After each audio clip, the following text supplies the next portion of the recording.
একবার এসে দেখে যাও না কত সুখে আছি। গান বাদ দিয়ে কাজ করো, সাথে একটু আমার কাপড়গুলো একটু কাইসা দাও। তোমার জামা কাপড় দুইটা এ পর্যন্ত ঠিকঠাক আছে, তাই বলে আব্বা আমার জামা কাপড় আমার দুইটা বেটা কোনো কথা হইলো? তুমি হলো বাড়ির ঘর জামাই, সবার কাজ করবা, সব কাজ করবা। জামাই কাপড় যেহেতু কাজ নিছো, আমার লুঙ্গিটা আমার অপরিষ্কার, একটু দিয়ে দাও। তোমার জামা কাপড় দুইটা ঠিক আছে, আব্বা আমার জামা কাপড় দুইটা হেটাও ঠিক আছে, তাই বলে এই বাড়ির যে কাজের লোক ওর জামা কাপড় আমি দুমু? উনি আমার মামা। ওই যেটাই হোক, কাম করানোর লেগে তুই বাড়িতে থাকে তাই না? উনি আমাদের জমি জমা দেখাশোনা করে। এই কাম রে আমার করানোর কথা আছে, আমার কাম করে। হ্যাঁ, এই বাড়ির যত কাজ কর্ম আমার করতে হয়, থালা বাসনটা পর্যন্ত আমার মাজতে হয়। হাউ লালা, এই ভালোভাবে কথা বলো, সম্পর্ক নিয়ে তোমার মামা শ্বশুর হয়। তো মামা শ্বশুর তো কি, আমিও তো তোমার জামাই। জামাই হও, কিন্তু ঘর জামাই তোমার কোনো দাম নাই। বাবলু, আমায় আবার ডাক্তার শিখিয়ে লেগে।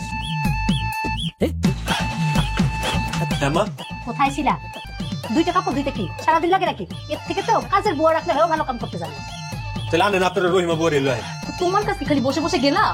আমার জায়গায় দেখাশোনা করে জনি, আর বাড়ির যত কাম কাজ আছে সব আমার করতে হয়। আমার কি ঠেকা পড়ছে নি? আমি বাড়ির সব কাম করতে পারবো না। আমার কাবিনে 5 লক্ষ টাকা দিয়ে তুমি চলে যাও। আমি তো 50,000 লিখছিলাম, কোন হালা জানি কইতে একটা শূন্য বাড়াই দিছে। আমি তো তোরা ফাইতে আমার শূন্য। থাক, এই তাড়াতাড়ি আসবে কইলাম।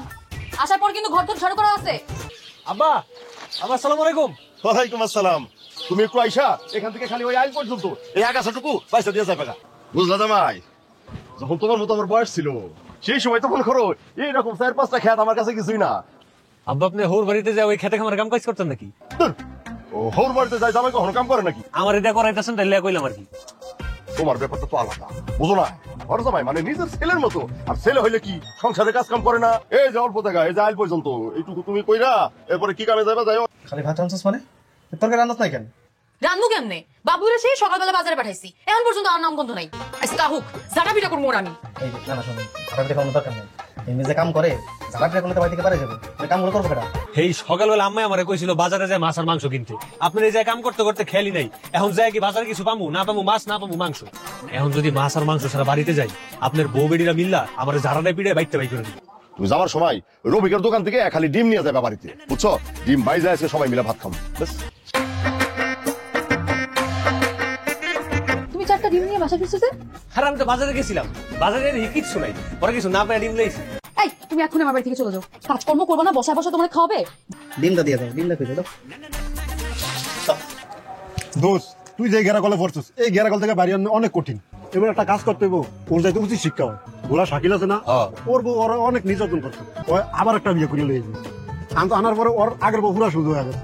জামাই যে গত 2 দিন ধরে বাড়িতে আসে না, কই আছে কি করতেছে তোরে কিছু জানাইছে তোমা? না। যেটা হইতেছে আমার শ্বশুর বাড়ি, যেটা হইতেছে আমার শ্বশুর, সালাম দাও। শাশুড়ি সালাম দাও। আর এই যে হইতেছে তোমার মামা শ্বশুর, তুমি হইতেছে আমার বর্তমান বউ বাড়ি, যাও সালাম দাও। থামো, কেউ বউ? তো কার বউ ধরে নিয়ে আসছো? আমার বউ। যাও যাও, সত্যি সালাম করো, যাও। দাঁড়াও, বিয়া করছি তা আমার বউ বর, সত্যি নেবো না? মা ও কি বলতেছে এগুলা? তুমি কি সত্যি সত্যি বিয়ে করছো? বিয়া কি কেউ মিথ্যা মিথ্যা করে নাকি? এখন আমারে লই আইছে ঘরে তোলার লেগে। ঘরে ওর কি কোনো ঘর আছে নাকি? আমাদের যে কোনো একটা ঘরে থাকতে দিলেই হইব। এই সেরি, তুই ওরা কেমনে বিয়ে করলি? তুই জানতিস না ওর একটা বউ আছে? তুমি যে একটা কাম করো, তুমি যা একটু রেস্ট করো, আমি আইতাছি, যাও যাও। ওই যে যায় ওই যে ড্যাঙ্গের রুম নেই। আমি যে কিল্লিকা বিয়ে করছি এটা আসল রহস্য যদি আপনারা জানতে পারতেন, আপনারা এতক্ষণে খুশিতে আত্মরা হয়ে যেতেন। আমার একার পক্ষে কি এত কাজকর্ম করা সম্ভব হয়? আমি ওই লিগরে বিয়ে করে লইছি। হেল্পার হিসেবে একটা কাজের মেয়ে আসতে পারতা, তোর বিয়ে করতে বলছি কে? একটা যদি কাজের লোক আনি, হ্যাঁ প্রতি মাসে মাসে টাকা দিতে হইব না, কোনো টাকা পয়সা দিতে হইব না, কিছু না, হারা জীবন ফ্রি সার্ভিস করে দিয়ে যাবো। আমার মতন খাইবো আর গাদার খাট। জামাই কিন্তু খারাপ বলে। এই তুমি চুপ থাকো। আর একটা মাইয়া এসে আমার মাইয়ের সংসার দখল করতেছে, আর তুমি খুশি হইতেছো? আপনার কোনো কামই নেই, আমরা দুইজন মিলে রান্না বান্না করুম, ঘরের থালা বাসন জামা কাপড় ঝাড়ুর থেকে শুরু করে যা করুন লাগে করে দিলাম, সব কম ফিরে দেওয়া গেল। এখন দেখা শুরু করুক।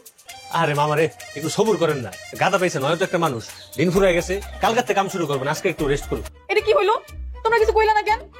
একটা মেরে নিয়ে এসে বাড়িতে ঢুকাইলো। তোমার তো আমারও রাগ উঠছিল, পরে আমি ভাইবা দেখলাম কি কামটা কিন্তু খারাপ করে নাই। তো ওই মাইয়াটা আইছে না, ওই রানবো আর বাবু অন্য কাজ করবো, ওরা দুইজনে মিলে সংসারের বেবাক কাজ করবো, আর আমি আর তুই আরামসে খালি খাবো। ও তো কামের ফিরিস, শুধু কাম করবে, তুই পার পাতলে বসে বসে খাবি। কি হলো? ঘুমাও না কেন? ঘুমাও। ঘুমাইতেছে না? তুমি কি মায়ের সত্যি সত্যি মন থেকে বিয়ে করছো? আরে না, কি কও তুমিও না, আমি আরো বিয়ে করছি, কাম করো না। দেখো মনে যেন থায়ে, এর থেকে বেশি কিছু তোমার যদি আমি করতে দেখছি, তোমার একদিন তো আমার একদিন।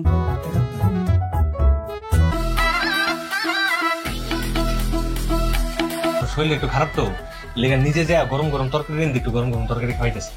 দেখে তো মনে হচ্ছে দিব্যি সুখে আছে। এসব ঠান্ডা জ্বর কোনো অসুখ হইলো? এর লেগে তোমার আবার ওটা খাওয়াই দেওয়া লাগবো? নিজের খাওনটা নিজে খাও, খায়া কাপড় চোপড় কাচতে যাও। যাও, আমি খাওয়াই দিবো না, আমি নিজে খাইতে পারি। ভাতটা এমন না যেন বাংলা সিনেমার নায়িকা, সামান্য একটু ঠান্ডা লাগছে বাবলি করে মুখে তুলে তুলে খাবার খাওয়াইছে। কাপড় কাচতে পারো নি? না, অনেক যত্ন করে কাপড় কাচতে হয়, কষ্ট আছে। বেশি লাগছে? বাবলু, কি করতেছো তোমরা এখানে? স্বামীর নাকে ফেনা লেগে গেছিল, তাই পরিষ্কার করে দিতেছিলাম। ওই যে ওখানে রান্না করতে দেখতেছো, যাও ওখানে গিয়ে রান্না করো। হয়তো আমার হেল্পার, আমার এই দুইটা একটু সাহায্য করতেছে, থাকুক। আমি তোমার হেল্পার হইতেছি। এই মেয়ে, বাংলা কথা বুঝো না? উঠো। এমনি জামা কাপড় ধুতে ধুতে তুমি আমার আগে সাহায্য করতে, তাহলে কি আমার আরেকটা বিয়ে করা লাগতো? কি এখন যে আমার নাকে ফেনা লেগে আছে, কই তোমার রোমান্টিকতা কই? এই সতীন, কে সতীন ডাকো কারে? আমার ম্যাডাম মহিলা ডাকবা। কি কইতে আসছিল কও? রান্নাঘরে চুলা জ্বালাইতে পারতেছি না, কেমনে জ্বালাই আপনি চলেন, আমরা দেখাই দিবেন। তুমি মাইয়া বিয়ে করে নিয়ে আইছো, চুলা এখন ধরতে পারে না? তুমি পারো? না, আর তুমি এই যে বালতির এই কামটা শেষ করে আও। না জানি আবার দুইটা ওখানে যে কি করে। তোমরা আবার লুতুপুতু করতেছো, ফু দিতেছো কেন? ও ওই যে এই চুলার থেকে ওই যে দুয়ারি ওর যে কাশি হইতেছিল। ওরে প্রেম রে, মুন্ডা যাই গরম কুরসুম দিয়ে ওর মুখটা পুরাই দিই। তুমি উঠো, তোমার এখানে রান্না বান্না করা লাগবে না, তুমি যাও, আমি রান্না করবো। আমার এই দুয়া যদি শ্বাসকষ্ট মইরাও যেতাম, তাও তো আমরা দেখতে যেতাম না। তোমার এই যে কাম করতে হবে না, তুমি একটা কাম করো, তুমি বাসায় যা একটু বিশ্রাম লও। এই মেয়ে, বাংলা কথা বুঝো না? যাইতে বললাম না তোমারে? তুমি যাও, মা কি বলে সেটা শোনো, ওটা করো। তুমি কি ভাবছো আমি রান্না পারি না? আমি এখন বসে বসে রান্না করবো, তুমি আমার ফু দিবা। তুমি মায়ের তালাক দাও। তাহলে কি তুমি এখন আমার লগে সব কাম করবা? এবার ফু দাও না কেন? মন খারাপ করিস না তো, দেখবি 2 দিন পর সব ঠিক হয়ে গেছে। ম্যাডাম, আপনাদের জমিটা জানি কোন দিকে? কেন? আমার স্বামী আর বাবার জন্য খাবার নিয়ে যাইতেছি। তোমার খাবার নিয়ে যাওয়া লাগবে না, তুমি খাবার আমার দাও। তুমি যাও, ঝাড়ু দাও। আম্মা ওরে দিয়ে ঘরে সব কাজ করাবা, আমি যেন আইসা দিয়ে সব কাজ ঠিক হয়ে গেছে। আচ্ছা যা তুই।